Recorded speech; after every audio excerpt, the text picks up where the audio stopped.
앞 시간에서 우리가 이렇게 리스트를 만들어서 써봤죠? 써봤는데 이 친구가 지금 그냥 데이터는 구조체에 넣고, 그쵸? 그리고 함수를 통해서 만들어서 추가할 수 있게끔 썼죠. 그러다 보니까 얘가 지금 헤드가 전역 변수로 만들어졌고 이런 부분들이 있죠. 일반적으로 C++에선 전역 변수 사용해도 괜찮죠. 나중에 뭐 C샵이나 자바는 전역 변수라는 게 없죠. 없습니다. 그래서 객체 지향적으로 설계를 한다고 해서 이 친구들이 다 어디로 들어가야 되냐면요. 이렇게 멤버 함수로 안에 들어가 줘야 돼요. 클래스 안에서 작업이 이루어질 수 있게끔 하는 겁니다. 뭐 그렇게 하면 이제 우리가 가장 알고 있었던 제일 큰 장점 중에 하나는 만약에 멤버 변수로 들어가 있다면 전역 함수로 그 전에 그대로 있었다면 자, 여기에 어떤 노드를 값을 증가해 줄 건지를 우리가 뭐 인자로 받았어야 되죠. 요렇게. 그래서 우리가 그 인자의 이름을 디스라고 얘기를 하고 있었잖아. 그쵸? 네. 이런 식으로 받아서 디스의 뭐 데이터를 바꿔주던지 이렇게 써야 됐습니다. 그러면 add note 할 때마다 이 주소를 연결해줘서 어떤 노드를 수정할 건지 코드가 계속 반복적으로 들어갔겠죠. 근데 이게 너무 번거로우니까 이 함수 자체를 어떻게 하자는 거야? 이 안에 넣어버리면 어떻게 할 수가 있는 거예요? 자, 내가 새로운 노드를 만들었으면 내 그 노드에 이렇게 함수를 호출해서 값을 바로 넣어줄 수 있는 거죠. 그러니까 코드가 적거나 단순한 프로그램일 경우에는 이 전역 함수나 뭐 전역 변수가 훨씬 효율적입니다.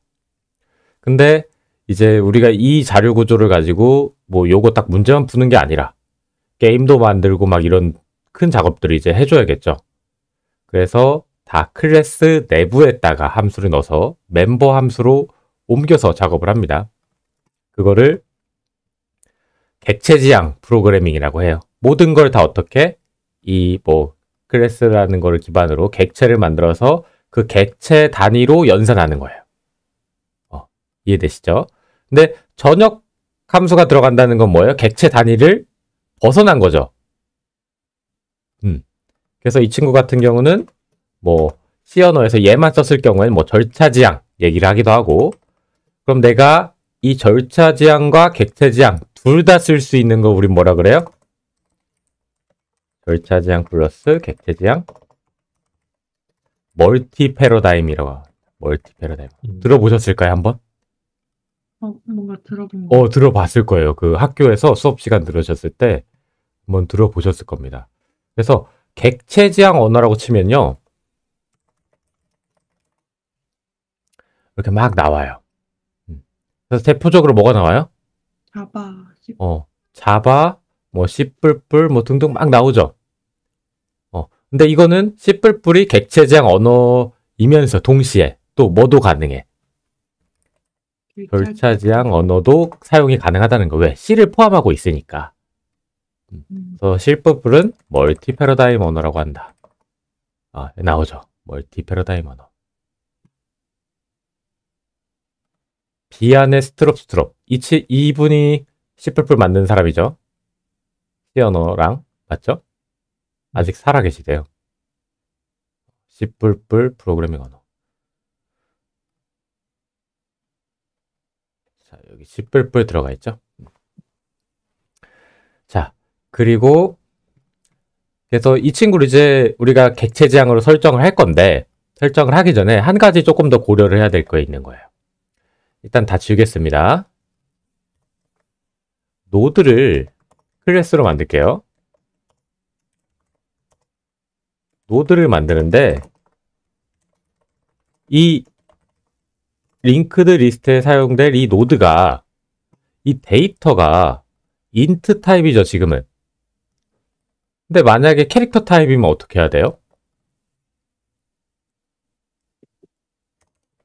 뭐 노드 캐릭터 이렇게 하나 또 만들어가지고 따로따로 작업을 해줘야 되죠? 네. 그래서 엊그제 이제 우리 요거 덧셈 함수 int a, int b return a 플러스 b. 자, 근데 실수면 또 어떻게 해요? 플로트형이다. 소수점으로 계산을 해야 된다. 그럼 얘를 또 만들어줘야 되죠. 사실 또 만들면 되죠. 함수 오버로딩이 가능하기 때문에 뭐 이름 같은 거는 큰 문제는 안 되죠. 근데 자료형이 계속 추가가 됩니다. 그쵸? 추가가 되고 메모리가 더 커지면 커질수록 더 큰 자료형을 사용하게 되겠죠. 이거를 계속 우리가 손수 만들어주기에는 상당히 번거롭다는 거예요. 그래서 있는 게 뭐냐? 템플릿이라는 문법이 있습니다. 템플릿. 그래서 앞에 템플릿이라고 적어주시고 꺽쇠를 넣어줍니다. 타입 네임 t. 그리고 우리가 만들 함수 요 친구를 이렇게 넣어주면 돼요. 이 t가 뭐냐? 이거 이름 아무렇게나 뭐 자기가 편한 대로 써도 됩니다. 뭐 타입이라고 쓰시는 분도 있고. 근데 보통은 t로 그 약속해서 써요. 타입의 약자입니다. 타입의. 자, 그래서 이게 자료형의 타입을 얘기하는 거예요. 다 t형, t형이죠. return a 플러스 b. 자, 그러면 내가 이 함수를 사용할 때 자료형을 정해줍니다. 이거는 코드를 칠 때 자료형을 정하는 게 아니라 함수를 언제? 사용하는 사람이 자료형을 정해줘요. 그래서 int형으로 쓸 거다. 그렇죠? add 여기에다가 꺽쇠 안에다가 int라고 넣어주시면 돼요. 자, 그러면 얘는 무슨 자료형이에요? 여기가 자료형. 다 int형이 돼버리는 거죠. 여기가 이제 다 t형이 int형이 되어서 함수가 동작을 하게 된다는 겁니다. 근데 내가 사용하는데 이번엔 int가 아니라 실수야. 3.0f, 3.5.1f 이러면 실수형으로 바꿔서 실행이 된다는 겁니다. 편리하죠? 편리하지 않나요? 네. 그래서 요거를 템플릿이라고 합니다. 이 문법을 템플릿이라고 해요. 그래서 이 친구 같은 경우는 템플릿 이용해서 뭘 만든 거예요? 함수요. 함수죠. 그래서 템플릿 함수라고 하는 거죠. 그래서 템플릿 프로그래밍, 템플릿 메타 프로그램 이런 얘기 많이 하죠. 언제 결정한다는 거예요? 자, 보시면 사용을 할 때. 컴파일 시에 프로그램의 코드 생성을 결정하는 방식. 음. 이 앞전에는 우리가 코드를 언제 생성했어요? 미리 코드 칠 때 작업 타이핑 할 때 코딩 할 때 된 거잖아요. 네. 그럼 이 코딩한 걸 가지고 우리가 컴파일해서 프로그램을 만들죠. 네. 그 프로그램이 아마 우리가 계속 실행했던 그 검정색 창 요쪽에 여기 안에 이렇게 만들어졌을 거예요. 여기 말고 한 칸 더 올라가면 여기 요게 그 프로그램이에요. exe 파일 응용 프로그램. 그쵸? 컴파일 시에 정확히는 얘가 뭐 바꿔서 막 들어가는 게 아니라 지금 여기는 무슨 형 썼죠? int형. int형이랑 플로트형 썼죠. 네. 근데 너 템플릿 돼 있네. 그럼 내가 컴파일 하면서 뭐를 바꿔줘?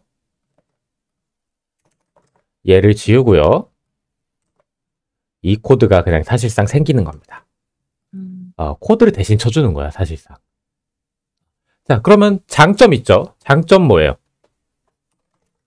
장점. 편리하죠? 네. 자료형에 관해서 자율성이 엄청 주어진다. 단점 있죠? 뭘까요? 자, 이게 어떨 시에 생긴다고요? 이 코드가? 컴파일을. 컴파일 시에 해당 코드들이 생기는 거기 때문에 당연히 무슨 시간이 늘어나지겠어요? 컴파일 타임이 늘어난다.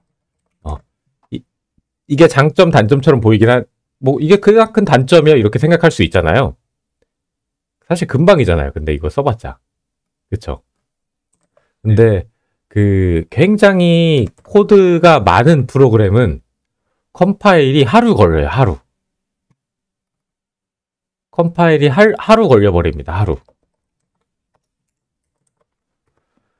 그래서 이렇게 F5 돌리잖아요. 그럼 이거 끝나는데 하루 밥 먹고 와야 돼요. 출퇴근하고 잠자고 오고. 그런 경우가 있어요. 굉장히 막 10년, 20년 된 서비스한 게임들. 코드가 막 산더미처럼 쌓여 있어요. 근데 그렇다고 이제 그 수많은 코드를 좀 정리하면 되지 않아요? 필요 없는 거 빼고 정리 못하죠? 못하지 않나요? 호룡님 회사에서? 이미 안 쓰는 기능이어도 정리 못하죠? 왜? 혹여나 그거 뺐다가 안 돌아가 버리면 문제 생기면 그쵸? 그러니까 코드는 계속 그냥 쌓입니다. 오래 서비스하면 서비스 할수록 개발 속도는 계속 늘어날 수밖에 없는 거예요. 근데 그래서- 컴파일하는데 하루나 걸리면 뭐 수정한 다음에 테스트 해보려고 하면은 네, 어떻게 하죠? 못하죠 사실상. 그래서 그 도와주는 또 프로그램이 있어요. 인크레디빌드. 들어보셨을까요? 10배 빠른 빌드. 그래서 뭐냐, 네트워크 분산 빌딩 시스템이라고 하죠. 그 컴퓨터가 회사에 가면 컴퓨터가 이렇게 여러 대 있지 않아요? 이렇게 해서 이렇게 각각 여러 대 있죠, 컴퓨터가. 네. 그래서 뭐 여기는 아트 팀, 여기는 뭐 프로그래밍 팀 하죠. 그럼 여기서 빌드를 하잖아요.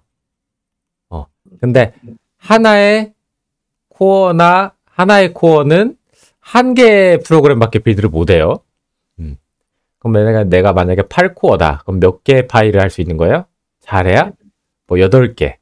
뭐 조금 길게 하면 16개, 뭐 스레드 나눠서 하면 16개도 만들 수 있지만 보통 8개에서 16개가 최고입니다. 근데 엄청 오래된 게임이라면 이 CPP 파일, 헤더 파일 이런 게 파일이 몇 개나 있을까요? 엄청 많지 않을까요? 네, 저도 근데 그거를 정확히 알아보진 못했는데 클래스만 6만 개라 그랬어. 6만 개요? 네, 6만 개. 클래스만 6만 개고 이거 이제 그 던파 중국팀. 클래스만 6만 개고 이것도 헤더 따로 CPP 따로잖아요. 그러면 뭐 얼추 12만 개죠. 그러니까 하루가 걸리는 거예요, 이거 시간이.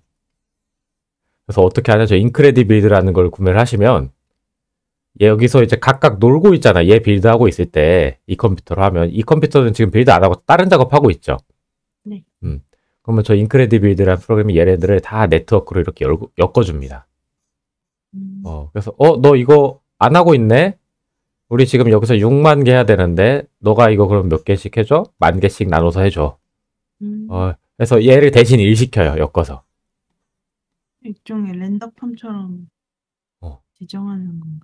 그래서 저건 이제 돈 주고 쓴 거라 거기서 그냥 회사에서 그냥 결제만 해주거든요. 근데 이제 뭐 그 안에서 어떻게 그런 식으로 했겠죠. 파일을 뭐 이렇게 좀 넘겨서 한다든지. 왜냐면 이거 단순 텍스트 파일이기 때문에 뭐 파일 보내는데 뭐 3초면 보낼 거예요. 1초? 0.3초? 뭐 이 정도?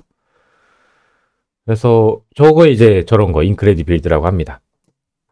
그래서 이게 단점이 아닌 것처럼 보여도 단점이다. 단점이라는 거죠. 그래서 이게 이제 큰 단점. 근데 우리가 뭐 공부하는 입장에서나 뭐 우리가 우리 거 뭐 포트폴리오 만들고 뭐 작은 회사에서 게임 만드는 게임이라면 안 쓸 이유는 없겠죠. 그래서 큰 회사는 아예 템플릿 못 쓰게 하는 곳도 있습니다. 그래서 요게 이제 함수 템플릿. 그래서 우리가 아까 여기 못 쓰게 하는 거는 컴파일 타임 때문에 그런 건가요? 컴파일 타임도 있고요. 자, 컴파일 타임도 있고. 왜냐면 저 인크레디빌드가 비쌀 거예요, 가격이.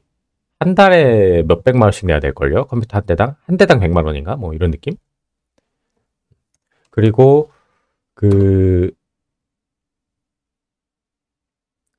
애초에 그렇게 오래된 코드를 갖고 있는 회사잖아요. 그러면 옛날 방식 코드 스타일이 아마 존재를 하고 있을 거예요. 그래서 그 템플릿이라는 문법이 생긴 지는 이제 저희 기준에서 오래된 건데 C++ 전체 놓고 보면 또 그렇게 오래된 문법이 아니거든요. 그래서 익숙하지 않은 개발자가 많아요. 그럼 뭐예요? 만약에 회사에 직원이 10명 있는데 템플릿을 안 쓰는 사람이 7명, 8명이야. 그러면은 쓰지 말라고 하죠, 보통. 왜? 왜죠, 그거는?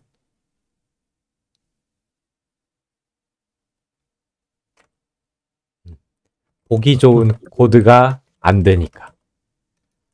어디서? 우리 회사 안에서는. 나는 보기 좋겠죠, 더. 근데 저 문법을 안 쓰는 사람들은 코드를 더 가독성이 떨어지는 겁니다. 그래서 우리가 뭐 예를 들어서 C++에 그 뭐 람다식이라는 문법이 있어요. 네. 그래서 이런 문법이 있는데 이거를 안 쓰게 하는 회사가 있겠죠. 왜?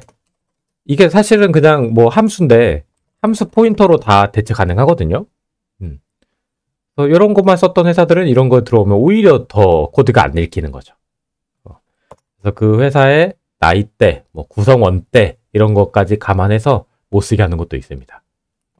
근데 그게 이제 저도 처음에는 왜 그런 거 뭐 새로 나온 거 있으면 빨리빨리 공부해서 쓰면 좋지라고 생각했는데 그거는 혼자 개발했을 때고 여러 명이서 개발한다면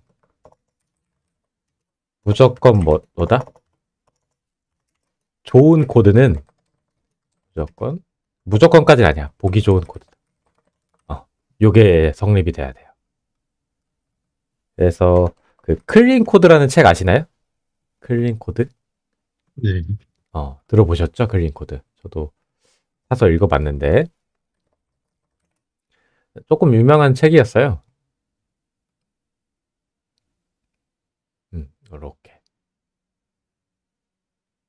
평점도 상당히 높을걸요? 판매 지수 29,000. 그래서 여기 이제 코드 어떻게 하면 함수 이름 뭐 이쁘게 짓고 이런 것들인데 지금 와서는 필독서라고 얘기가 나오진 않습니다. 예전에는 필독서라고 얘기했는데 왜냐하면 이제 예전에는 프로그래밍 회사가 별로 없었죠. 그리고 지금 와서는 프로그래밍 회사들이 너무 많아졌어요. 많아지고 나이대도 다양하고 그리고 분야도 정말 엄청 많아졌어요. 그러다 보니까 코딩 스타일이 다 달라요. 조금 뭐가 바뀌어도. 그러니까 저대로 할 수가 적용시킬 수가 없는 거죠. 그래서 클린 코드 읽어봤어요. 좋은 책입니다 정도면 괜찮은데 그 가끔 이제 클린 코드를 약간 그 신처럼 받아들이거나 이런 뉘앙스를 면접에서 풍기는 사람들도 있습니다. 그러면 조금 불리해진다. 그냥 그 회사 안에서 보기 좋은 코드가 좋은 코드다. 이 정도만 기억하시면 됩니다. 그래서 못 쓰게 하는 경우가 있다. 그 정도고. 아까 저 책 조금 읽어봤는데 네. 그 주석을 자세하게 쓰지 말라고 가르치고 있더라고요. 맞아요. 그러니까 그것도 조금 다 달라요. 예를 들어서 그건 이제 제가 봤을 때는 그 개발 환경에 따라 다른 것 같아요. 보통 회사 가면 모니터 몇 인치 주죠? 24인치. 24인치인데 화질이 20 저희는 QHD 주셨네. 저희 그래픽 작업이 많아서 그런 것 같습니다. 좋은 거 주셨네. 그쵸? 근데 제가 알기로 개발자 쪽은 FHD 줄 거예요. 그쵸. 그러다 보면 이게 약간 화면이 이렇게 줄어들겠죠. 그쵸? 그러면 함수 이름이나 이게 길어지면 이게 넘어가서 안 읽힙니다. 여기 가려져가지고 이렇게 왔다 갔다 하면서 봐야 돼. 좌우로. 그러다 보니까 예전에는 이제 무슨 그 이름 지을 때 뭘 많이 썼어요? 약자 같은 걸 많이 썼어요. 맞죠. 근데 그게 정말 그 회사에 있는 사람들이 아니라면 그 코드 절대 못 읽습니다. 약자. 물어봐야 돼. 약자의 뜻이 뭔지. 그러면 이제 거기에 뭐 써놔야 돼요? 주석 써놓으면 되죠. 근데 요새는 근데 기본 QHD인 것 같아. 어딜 가든. 그래서 모니터 해상도가 길어지니까 변수 이름도 옛날에는 뭐 어떻게 써요? 결과 받는다면 뭐 이렇게 약자 쓰고 그랬잖아요. 근데 지금 이 풀네임 다 쓰라 그래요. 풀네임. 그래서 함수 같은 것도 이름 지을 때 it p자 and right 뭐 error 이렇게 이름 길게 쓰라고 합니다. 상관없으니까. 약자가 빠지는 추세죠. 그러다 보니 회사 약자 쓰는데. 약자 써요? 그 약간 이제 옛날 스타일인 거죠. 아마 처음에는 진짜 알아보기 힘들더라고. 힘들죠, 알아보기. 근데 이제 프레임 쓰라고 해요. 좀 모니터가 이제 길어지고 컴퓨터 사양들이 좋아져서. 그래서 프레임 쓰면은 주석이 사실 필요가 없죠. 이것만 봐도 무슨 뜻인지 해석이 되지 않나요? 그렇게 하죠. 그래서 저기서 말하는 이제 그 주석을 될 수 있으면 쓰지 말라는 건 그 이름에서 의미를 파악할 수 있는 이름을 지어라 이런 얘기인 거죠. 그러면 주석이 딱히 필요가 없다. 왜? 주석 자체도 이렇게 많아져 버리면 코드를 읽는데 뭐가 돼요? 방해가 되죠. 그래서 뭐 그런 얘기가 나오는데 이제 회사에서 쓰라는 대로 쓰면 됩니다, 사실. 약자 쓰 대신 물어보면 또 가르쳐 주니까. 그래서 뭐 그런 게 있었고, 여기서 이제 템플릿을 몇 가지 조금 더 설명을 해보자면, 자, 함수 템플릿이었죠. 그러면 함수 템플릿만 사용이 가능하냐? 클래스도 템플릿이 될 수 있습니다. 클래스도. 자, 이 친구를 템플릿으로 바꿔볼게요.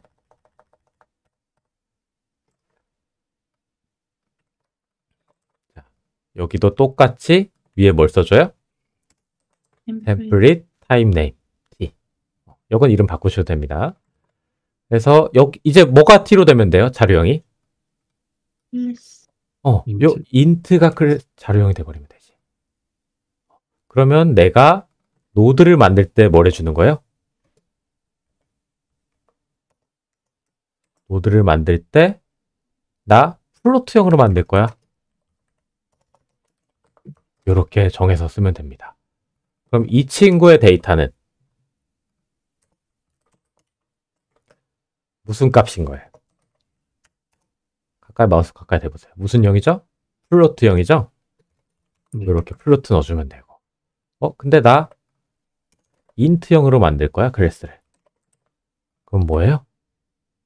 이렇게 int 넣어주면 되죠. 그래서 이 친구 같은 경우 이제 뭐겠어요? 템플릿 클래스인 거죠. 이렇게 두 가지 정도. 물론 이제 이 템플릿 문법도 뭐 템플릿 가변 인자 뭐 여러 가지 뭐 문법들이 있습니다. 템플릿 관련된 문법이. 제가 알기로는 그것만 해도 책 한 권인 걸로 알고 있어요.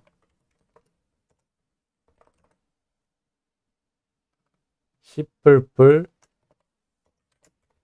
템플릿 도서. 요거. 그쵸? 이거 엄청 두꺼워요. 한 500페이지 될 거예요. 자, 이것만 해도 템플릿 문법이 뭐가 있어요? 엄청 많죠? 이쪽 뒤에는 아니네. 자, 뭐 요 정도가 있고, 근데 내가 특별하게 템플릿을 하는데 특수하게 나 근데 인트형은 못하게 막을 거야 뭐 이런 문법이 있습니다. 모든 템플릿을 허용을 하는데 인트형만큼은 누가 내가 정해놓은 다른 코드로 돌아가게 하겠다 뭐 이런 거죠. 그래서 템플릿 특수화가 어떻게 쓰더라? 저도 많이 안 써봐서. 그래서 내가 여기서 add 함수를 똑같이 구현을 하는데 여기 이제 빼주시면 됩니다. 빼면 뭐겠어요? 템플릿 특수화. 근데 내가 int형은 더하기가 아니라 더하기지만 안에서 빼기로 동작하게 하겠다. 이렇게 써버리는 거죠. 그럼 이 친구 같은 경우는 인트로 넣었지만 어디로 갈까요? 여기가 아니라 코드가? 이거 한번 볼까요? F10 눌러서. 자, 이쪽으로 옵니다. 그쵸? 그래서 특정 자료형에 대해서 템플릿 프로그래밍에서 제외시킬 수 있다. 그걸 템플릿 특수화라고 합니다. 그래서 이해하기 쉽죠? 아내가 빠졌으니까 너는 뭐? 난 빼줄게 이런 거죠. 근데 저도 잘 기억 안 하고 있는 거면 거의 안 씁니다. 근데 애초에 이걸 쓸 거면 뭐예요? 템플릿을 쓸 필요가? 없는 거. 사실 또 없는 거잖아요. 근데 이렇게 예외적으로 얘네가 넣어줬어요. 그래서 일단 요 정도. 나중에 이제 템플릿 가변인자 뭐 이런 것들 할 겁니다. 할 건데 일단 요거에 익숙해져야겠죠, 먼저. 그래서 요렇게 템플릿. 그래서 한번 예제 한번 우리 따라서 쳐보면서 실행만 한번 해볼까요?